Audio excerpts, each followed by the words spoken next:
Nangangailangan tayo dito mga marikoy nitong bidang bamboo shoots. Nabili pala namin yan na pinakuluan na. Kaya ang gagawin ay pipigaan na lang sa asin. Or yung lalagyan ng konting asin at pipiga-pigain. Para ngang itong kanyang pait effect ay mawala o mabawasan. At syempre mangangailangan tayo dito ng panahog. At itong marikoy medyo nag-level up nga ang ating panahog. Meron tayo ditong inasin na hipon na talaga namang malasang malasa. At syempre hindi mawawala ang kanyang mini-mini na alamang.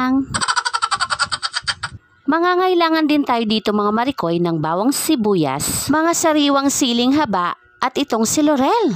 At syempre pa hindi mawawala itong perfect partner nito na si Saluyot na sa ibang vlog ko ay naibida ko na rin na ang sustansyang dala nga niyan ay pampakyut. Charis!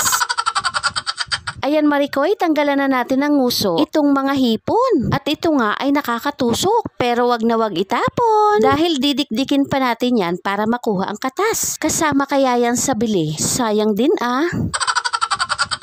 Ito, simulan na natin ang pagluluto.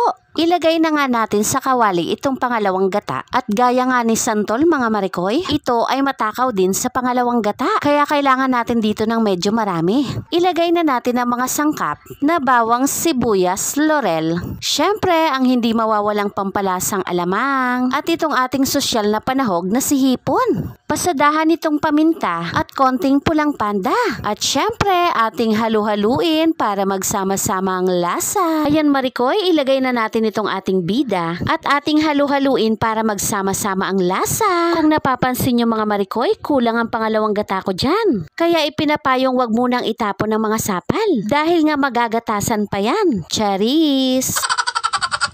Lagay ko na rin pala dyan marikoy ang dinikdik na ulo ng hipon. Luto-lutuin lang natin ito mga marikoy. At pwede na nga rin tikman mga marikoy para malaman ang kulay. Iyong timplahan hanggang mahuli ang lasa. At kapag okay na nga itong timpla, ay ilagay na natin itong partner niya. Itong masustansya ding si Saluyot. Halu-haluin para magsama-sama ang lasa. Pero babala mga marikoy, itong labong ay hindi pwedeng kainin ng hilaw. Kaya bawal gawing salad dahil ito ay nagtatagla ng nakalalasong kemikal na kung tawagin ay amygdalin. Very sensitive daw ito sa init mga marikoy. Kaya nawawala din kapag niluto.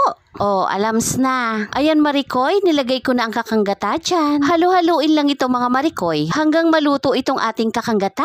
At almost done na nga. Syempre, wag nating kalilimutan ng siling haba. O siya, sige na at ito'y luto na. Napabilang man sa pamilya ng damo itong si kawayan. Ang taglay naman itong pakinabang at sustansya ay hindi matatawaran. Tularan natin itong si kawayan mga marikoy. Habang tumataas o umaangat ay bumabaluktot o nakatingin pa rin sa baba o sa kanyang pinagmulan. Kaya dumaan man ang mga bagyo, siya ay nananatiling buo. Charis! Salamat sa panunood. Yun lamang po mga marikoy. Salamat!